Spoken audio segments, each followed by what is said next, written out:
Hello, my friend. What if I told you that the school system, the very institution designed to prepare you for life, is actually engaged in a criminal enterprise? Not in a literal sense, but in a spiritual one. A system designed to systematically kill your creativity, paralyze you with fear, and train you to be a compliant cog in a machine. Think about the rules of school. Don't make a mistake. Do exactly as you're told. Don't cooperate. Take tests by yourself. And the biggest lie of all, there is only one right answer. Is it any wonder that so many people come out of this system paralyzed, with their creative spirit crushed, having no idea what they truly want to do with their lives? It's time for a reprogramming. Breaking free from the employee mindset. I know this journey firsthand. After college, I was fired from the same job twice. I knew deep down that I wanted to have my own business, but I knew nothing about entrepreneurship. Then, on my first date with a man named Robert Kiyosaki, he asked me what I wanted to do with my life. I told him, I want my own business. He smiled and said, I've started several businesses, and all my friends are entrepreneurs. That was the spark.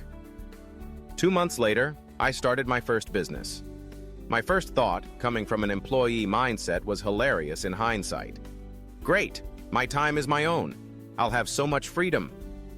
I was wrong. The reality of starting a business is that you work 24/7. There is no free time. That was the first myth that shattered.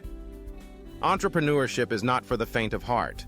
It's a constant process of pushing the envelope, because the very purpose of an entrepreneur is to solve problems.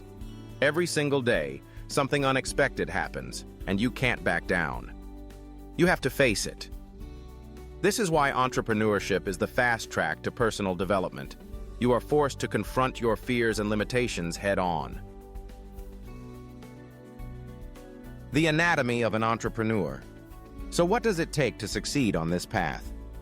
I came across a study of people who lived to be over 100 years old. They found 3 common denominators, and I believe these are the exact same characteristics of a great entrepreneur. First, they had a sense of purpose. It didn't matter how big or small, but they had a reason to get up in the morning, a contribution they wanted to make. Second, they were optimistic. They believed in a better future and in their ability to help create it. And third, they were resilient. Resilience is how well you come back from a setback. When you hit that wall, and you will, do you crumble, or do you get up and find a way through it? If you are not resilient, if you cannot persevere, do not become an entrepreneur. Escaping the comfort zone. So many people are trapped by the illusion of security. They're terrified to venture out on their own and give up that steady paycheck. If this is you, my advice is simple. Keep your full-time job. But you must start a part-time business. People say, I have no spare time. Yes, you do. Audit your life. How much time are you wasting on television, video games, or scrolling through your phone? Channel that time into the business you want to create. The only way we grow is by stretching ourselves and getting out of our comfort zone, even just a little bit. Ralph Waldo Emerson said something to the effect of, if you're not facing something you fear every day, you don't understand the secret of life. That's where growth and transformation happen. I hate making mistakes just like everybody else. I hate failing. But that is where we learn the most, if we can take the lesson from the failure and move forward. Many people who start their first business fail because they're still operating with an employee mindset. I knew a guy who quit his job, and the first thing he did was rent a nice office, buy fancy furniture, and hire a secretary. He hadn't made a single dollar, but he was spending a fortune because he thought that's what a business looked like. Wrong.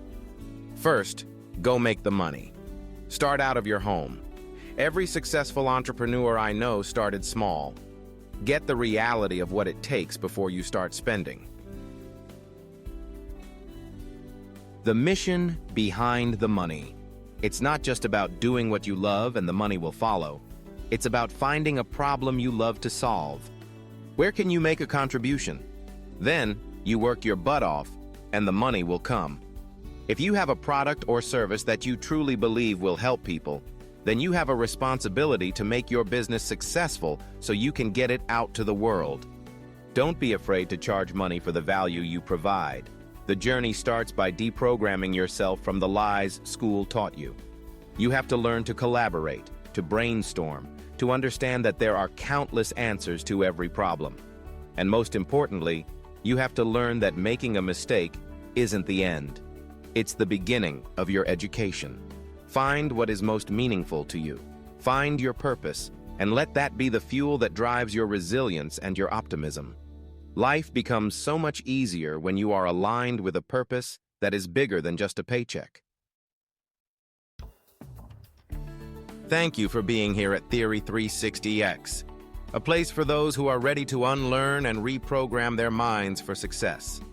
If this message has inspired you to take a step, please show your support with a like, share it with a future entrepreneur, and be sure to subscribe for more. Now, I have 3 questions to help you start your own journey of reprogramming. Please share your answers in the comments below. What is one rule from the school system, e.g., fear of failure, working alone, that you realize has been holding you back in your real life? What is one fear you've been avoiding that you are now willing to face, even in a small way, to step out of your comfort zone? If you had a free 2 hours every day, what is the first step you would take to build a part-time business around something you're passionate about?